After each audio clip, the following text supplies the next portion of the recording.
Hello, welcome back to the channel, and we're doing a bit of maintenance because we've got some car shows coming up and also some track days for the Z3.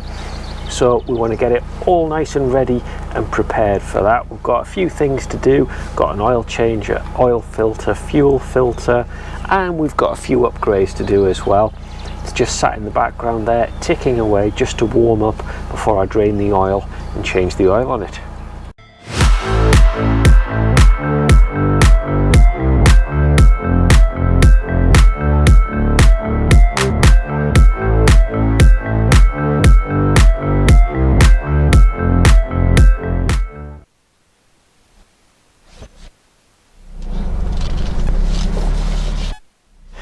Now, I'm not going to be doing a how-to video because I've done plenty of those on servicing and things like that. So we're just going to go through what I'm actually going to do. Let's try and get the oil drained without too much drama. We'll see how that goes without making a mess. I'm trying a kind of long distance method to give it a go. So I've got the socket on a long arm. You can see I've got the bucket where I think it's going to land.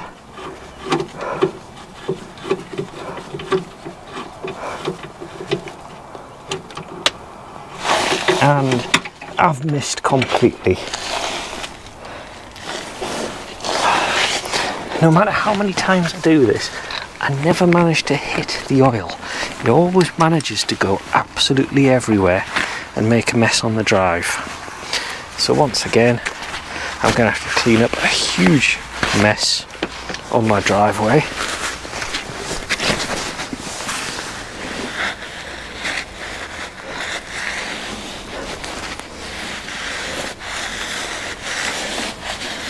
I'll come back to that later. But that's now draining.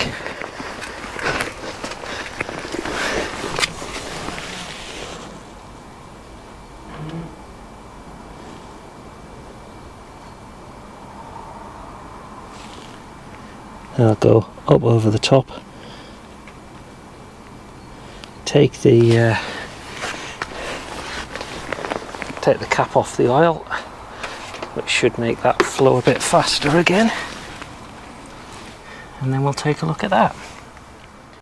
Now the oil filter, it's one of these large things, so I've got a big set of these, but I always use a cloth over it to try not to chew up the plastic casing, because it's really easy with these things to chew it up. Now it's actually quite difficult to get in on this one to kind of grip it round the and give it a turn around the side. Might try and go from the alternator side, but you'll see just because of the position of it, it's fairly tricky.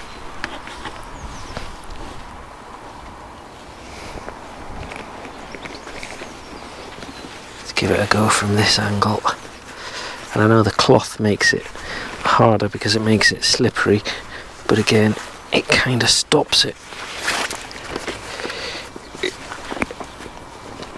chewing the plastic housing up. Not sure if that's moving or not.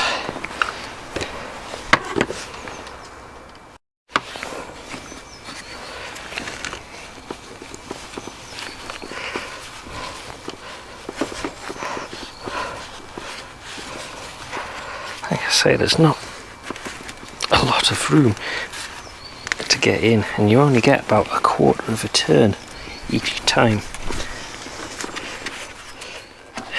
Man, you don't want to have to do this in a hurry, because I tell you what, the speed this turns, it has taken me ages to actually get it turning to this sort of speed. I think it's just the rubber seal on it. I get such a good seal. There we go, it's turning now, and there it is, it's free. So I'm going to get a cloth to go around that, because otherwise that's going to make a real mess.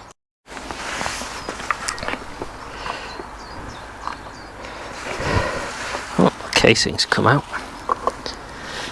and our oil filter has been left in place. Actually, doesn't look too bad at all.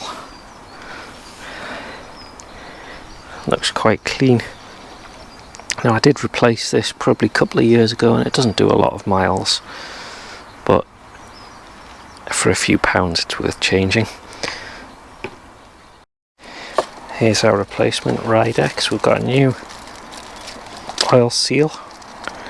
Looks like we've got some O-rings as well, and the new filter, which does match the approximate size of the old one. Always good to do before you damage the old one. What I'll do is get a little bit of oil, swap the seals over, and that's done. I've tightened the oil filter back up. That's back on. I haven't done anything else. What I've done is I've taken the main under tray off, because I have had a bit of an oil leak in the past under here, and I thought I would have a bit of a look. Now it does look like it's off the steering rack, but I don't think it's actually the steering rack. I think it's engine oil, because looking above we can see oil on the block, and actually there's a drip coming from that bolt there, and the further up you look, the more oil there appears to be. So it does look quite high up, I think, rather than at the bottom. I don't think it's the main seal, which I think would be this one on the crank. I think it's higher up. I'd like to get your opinion. If you know common problems on the 1.9 Z3 engine, also the 3 Series, where the oil leaks from, probably at the top. I think there is a common problem with seals at the top, but I'm not really sure. Yeah, do let me know. Other than that, what I'm going to do is I'm going to put the new oil sump plug back in. That's finished dripping away. Clean the drive up a little bit, and then we can get the oil back in, and then back up the top end, the slightly easier, cleaner stuff. We've got a new set of spark plugs to put in as well. Next thing to do, spark plugs. And we've got some Bosch spark plugs to put on the Z3. Now I'm going to find the size by taking one out and comparing before we start digging the old ones out. These are FR78s. Got my plug socket. You can tell a plug socket tends to have this rubber bung in it, which means when you feed it down to grab the spark plug will grip and you can pull it out. And they're standard sizes normally, so these are 16s. So let's get the cover off and take a look. With the BM, all you do is it's a quarter of a turn like that.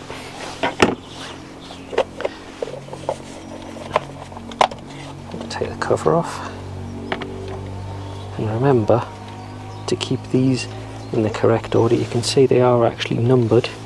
I think these are original. I've taken the first one out.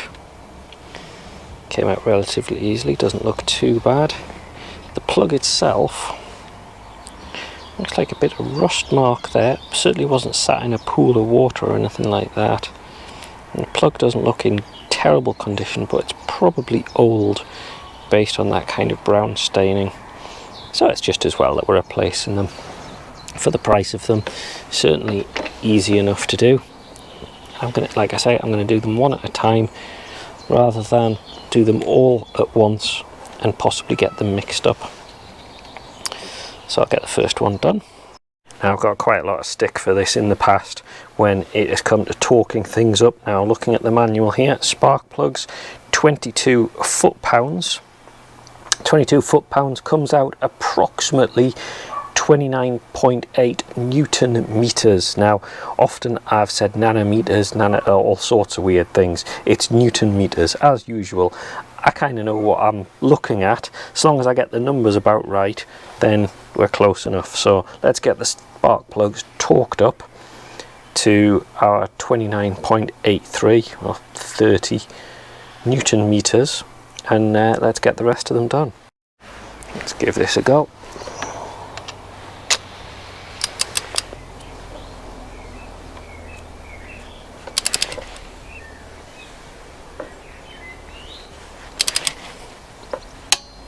There we go.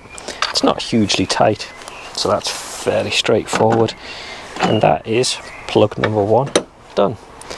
I'm going to put the electrode connector in. They always make quite a satisfying click when they go back in. I do always like that. Now I've got the second one. I just rattle it backwards and forwards to get it loose and then take that out. Now that is a very bad sign indeed. That is really not what I want to see. It might explain why I've got an oil leak going on. Let me put the camera down, clean this up, and let's figure this out. I've cleaned the oil off the lead. At least there's one thing, the spark plugs aren't going to get rusty. Right, now I think this oil or this spark plug is going to be drowning. Yeah. That is not a small amount of oil. That is a large amount of oil. In fact, how on earth has that spark plug been working? I really don't know. I'm not quite sure what to do now. Might need to look this up. So we're going to call that a day for part 1 of this video. Part 2, we'll take the rocker cover off, get access, put the new gaskets on, hopefully get that sealed up and get everything put back together. So I'll see you in part 2.